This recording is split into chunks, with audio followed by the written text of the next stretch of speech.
Yeroo tokko mucaa Roohaan jedhamutu ture. Dhalataa fi jiraataa ganda xiqqoo wayiiti. Roohaan faayida qabeessummaa yeroo nama hin beeknee fi yeroo mara iddoo barbaachisaatti nama warraafannaadhaan beekamu. Maatii fi hiriyoottan isaa gorsaa turan. Inni garuu faayidaa yeroo hin qabu hubachuu hin dandeenye. Gorsa isaanis dhaggeeffachuuf gurra hin kennine. Guyyaa tokko garuu taateen addaa mudate. Manguddoon yookaan jaarsi biyyaa tokko karaa ganda isaaniitiin imalaa ture.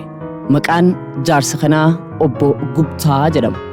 Nama jabaa fi beekumsa qabaachuu bira darbee rakkoo namaaf furmaata kaa'uudhaan nama beekaman. Roohaan gorsa jaarsa kanarraa fudhachuuf murteesse. Gaaddisa mukaa jala taa'anii haasa'uu eegala. Maaloo abbaa koo jedhe Roohaan. Akkamiin akkaan jireenya koo milkeessuu fi akkamiin akkaan jireenya koo qajeelchuu natti himtaa jedhee gaafate. Mataa buusee miira mararfannaatiin obbo Gubtaan tattaaffii fi qabsoo mucaan kun jireenyaan qabee jiru hubachuuni mataa lulee sesseeqaa akkas jedheen.